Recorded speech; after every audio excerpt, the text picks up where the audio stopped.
Hello friends, welcome to my YouTube channel study with Ajay STSST। Friends, आज हम आप लोगों को प्रेजेंट कॉन्टिन्यूअस टेंस बताऊंगी, यानी हम कैसे जानेंगे कि यह वाक्य प्रेजेंट कॉन्टिन्यूअस टेंस का है। तो चलिए हम देखते हैं इसकी पहचान। इसकी पहचान है इस काल के वाक्यों की क्रियाओं के अंत में रहा है, रही है और रहे हैं आदि शब्द आते हैं। इस टेंस की सहायक क्रिया इज, एम, आर है। इस टेंस की सहायक क्रिया इज, एम, आर है। अब देखिए यहाँ पर एक वचन कर्ता ही, सी, इट या किसी का नाम, ये सब एक वचन करता है। इनके साथ में हम इज लिखेंगे। और बहुवचन कर्ता जैसे वी, दे, ये सब बहुवचन है। इनके साथ में आर लिखेंगे तथा आई के साथ में एम लिखते हैं। तो चलिए अब हम देखते हैं अफर्मेटिव सेंटेंस यानी साधारण वाक्य। इसका पहला वाक्य है हम स्कूल जा रहे हैं। तो यहाँ पर देखिए वी मीन्स हम होता है, यानी हम की अंग्रेजी हो गई वी। अब वी हमारा बहुवचन है, इसलिए यहाँ पर आर लिखेंगे। हमने अभी ऊपर बताया बहुवचन कर्ता के साथ में आर लिखते हैं, तो ये वी हमारा बहुवचन है, इसलिए हम आर लिखेंगे।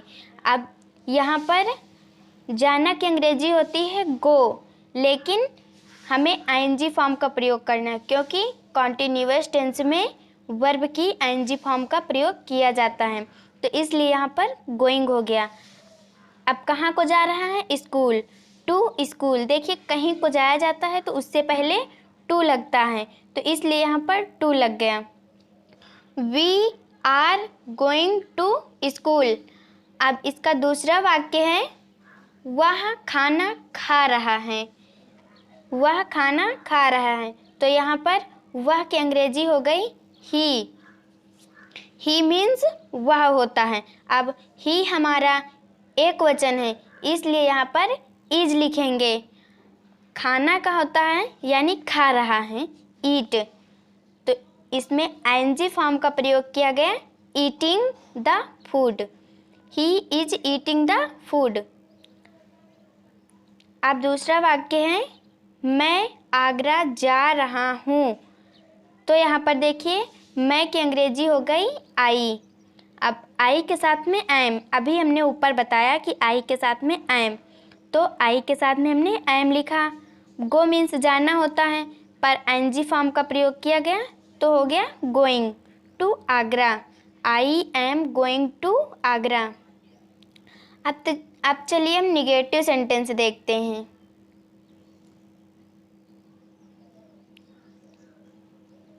निगेटिव सेंटेंस यानी नकारात्मक वाक्य जिसमें नहीं पाया जाता है, जैसे तुम अंग्रेजी नहीं पढ़ रहे हो। देखिए बीच में नहीं शब्द आया, तुम अंग्रेजी नहीं पढ़ रहे हो, तो यहाँ पर तुम की अंग्रेजी हो गई यू। यू मीन्स तुम होता है। अब यू हमारा बहुवचन है, इसलिए यहाँ पर आर होगा। नहीं है तो तुरंत नॉट लगा देंगे, यानी सहायक क्रिया के बाद में तुरंत हम नॉट लगा देंगे, तो हो गया you are not. Read means पढ़ना होता है, आईएनजी फॉर्म का प्रयोग किया गया तो हो गया reading English. You are not reading English. अब हमारा दूसरा वाक्य है वह खाना नहीं बना रही है। इसमें भी देखिए नहीं शब्द आया, वह खाना नहीं बना रही, तो यहाँ पर वह स्त्रीलिंग, तो सी होगा, ही नहीं होगा, सी होगा, क्योंकि स्त्रीलिंग है। अगर पुल्लिंग होता तब ही होता, तो यहाँ पर सी होगा क्योंकि यह स्त्रीलिंग है। अब यह एक वचन है, तो इसलिए इज, फिर नहीं है तो नॉट। कुक मीन्स बनाना होता है, आईएनजी फॉर्म हो गया cooking the food. She is not cooking the food. अब देखिए यहाँ पर दूसरा वाक्य है मैं स्कूल नहीं जा रहा हूँ। तो मैं की अंग्रेजी हो गई आई। आई के साथ में एम, नहीं है तो नॉट लगा देंगे। Going to school, I am going to school. अब हम चलते हैं इंट्रोगेटिव सेंटेंस पे। यानी हमारे इंट्रोगेटिव दो प्रकार के होते हैं, इंट्रोगेटिव फर्स्ट और इंट्रोगेटिव सेकंड। देखिए फर्स्ट में क्या होता है, फर्स्ट में प्रश्नवाचक शब्द वाक्य के बीच में आता है। जैसे क्या वे सब गाना गा रहे हैं। देखिए यहाँ पर प्रश्नवाचक शब्द वाक्य के बीच पहले आया, क्या वे सब गाना गा रहे हैं।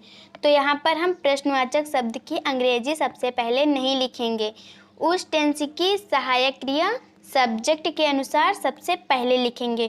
तो इसमें हमारा सब्जेक्ट है वे। अब यहाँ पर वे हमारा बहुवचन है तो आर हो गया। अब वे की अंग्रेजी होती है दे।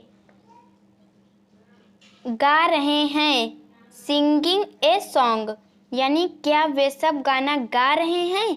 Are they singing a song. अगला वाक्य है क्या वह वाराणसी जा रही है। इसमें भी देखिए क्या सबसे पहले आया। इसी प्रकार इसमें भी हम सहायक क्रिया सब्जेक्ट के अनुसार लिखेंगे। तो सब्जेक्ट हमारा वह है। स्त्रीलिंग सी एक वचन, इसलिए यहाँ पर इज हो गया, इज सी। अब जाना की अंग्रेजी होती है गो, पर आईएनजी फॉर्म है तो गोइंग हो गया, going to Varanasi. Is she going to Varanasi. अब देखिए हमारा दूसरा वाक्य है क्या मैं हिंदी पढ़ रही हूँ। इसमें भी देखिए क्या सबसे पहले आया, क्या मैं हिंदी पढ़ रही हूँ। तो यहाँ पर सब्जेक्ट मैं है तो मैं की अंग्रेजी होगी आई, आई के साथ में आई एम लिखते हैं तो सबसे पहले आई एम लिखा, आई एम, फिर मैं की अंग्रेजी आई।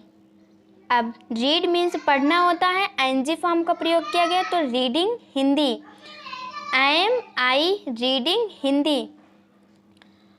अब हमारा इंट्रोगेटिव सेकंड है। देखिए सेकंड में क्या होता है, सेकंड में प्रश्नवाचक शब्द वाक्य के बीच में आता है। जैसे वह क्यों नहीं पढ़ रही है, वह क्यों नहीं पढ़ रही है। देखिए क्यों शब्द वाक्य के बीच में आया है तो इसमें हम अब प्रश्नवाचक शब्द की अंग्रेजी सबसे पहले लिखेंगे। तो व्हाई मीन्स क्यों होता है तो इसलिए यहाँ पर हमने व्हाई लिखा। अब सहायक क्रिया सब्जेक्ट के अनुसार, सब्जेक्ट है हमारा वह। स्त्रीलिंग सी हो गया। अब देखिए यहाँ पर सी एक वचन तो हम सबसे पहले इज लिखेंगे। देखिए व्हाई इज सी, अब नहीं है तो not reading, why is she not reading.